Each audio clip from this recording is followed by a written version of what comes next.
Hello and welcome back to Case Closed. Today we are your hosts, Hanadia Bukrabi and Anna Wagner. In this episode, we are going to discuss the case of Black Dahlia.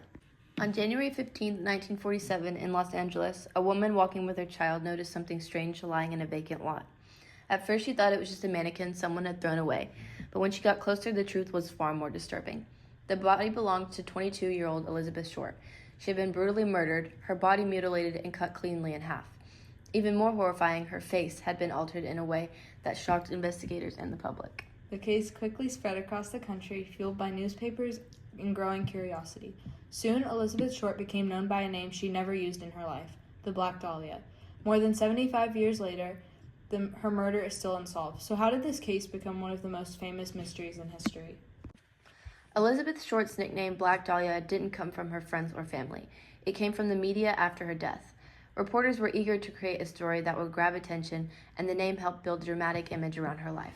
There were many different claims about who she was. Some newspapers described her as someone who used men for money and attention, creating a negative and exaggerated image of her character.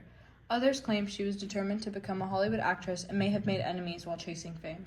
But when you look closer, most of these stories don't hold up. Elizabeth didn't have any real acting credits, and there was little evidence she was deeply involved in Hollywood.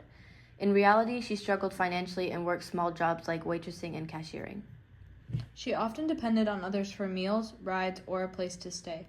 Some reports even say she would spend nights in places like movie theaters just to have somewhere to sleep.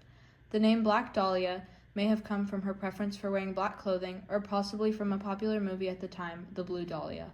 Either way, it turned her into a symbol, something bigger than the real person she actually was. When investigators examined the crime scene, they immediately noticed something unusual.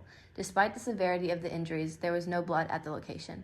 This strongly suggested that Elizabeth had been killed somewhere else and then moved. Her body had been carefully cleaned and positioned, which indicated a level of planning. The precision of the cuts led investigators to believe the killer might have had medical training or experience with dissection.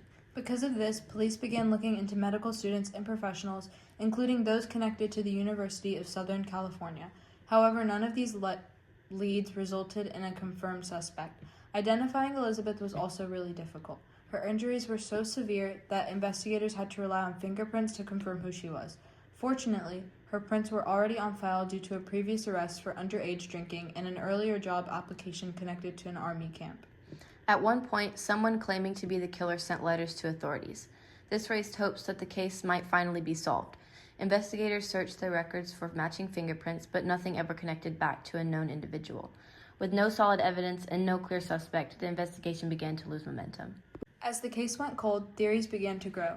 One of the most common ideas was that Elizabeth had been trying to enter the Hollywood scene and got involved with the wrong people. While she may have been interested in that lifestyle, the reality is that she never fully pursued acting. Instead, she seemed more drawn to the idea of it, sometimes even repeating stories from others as if they were her own. In her final days, Elizabeth was known to have been spending time with a man named Red Mainley.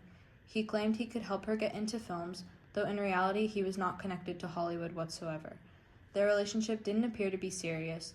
Based on reports, Elizabeth often relied on men like him for basic needs like transportation, food, or a place to stay. Mainley drove her to a hotel in Los Angeles where they were last seen together in the lobby, shortly after he left, and that was the last confirmed sighting of Elizabeth Short alive. From January 9th to January 15th, her whereabouts remain completely unknown. Those missing days are one of the biggest mysteries of the case. Because Mainley was one of the last people to see her, some suspected him. However, there was never enough evidence to connect him to the crime. Out of more than 150 suspects, one man continues to stand out, Dr. George Odell. Odell had a troubling history and had been linked to other serious crimes, including the suspected murder of his secretary and another woman. He was also accused of extremely disturbing behavior involving his own daughter, though he was later acquitted in court. What made him especially suspicious in the Black Dahlia case was his medical background, which matched the level of skill investigators believed the killer had. At one point, police placed him under surveillance. During this time, he made a statement suggesting that even if he had committed the crime, it couldn't be proven. This raised serious suspicion among investigators. Authorities began building a case against him, but before charges could be made, Odell left the United States and lived the rest of his life abroad. Years later, his son, a former detective, reopened the investigation on his own. After finding photographs and other items among his father's belongings, he became convinced that his father was responsible.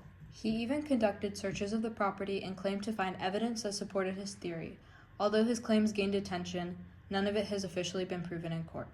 To this day, Dr. Odell remains one of the most widely believed suspects. The murder of Elizabeth Short is still unsolved, despite decades of investigation and speculation. The case became famous not only because of the crime itself, but also because of how it was portrayed.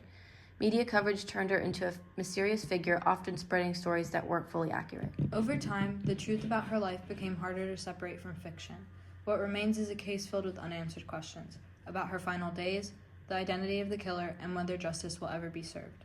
Even now, the Black Dahlia case continues to capture attention, reminding us how some mysteries never truly go away. Thank you for listening, and stay tuned for the next episode.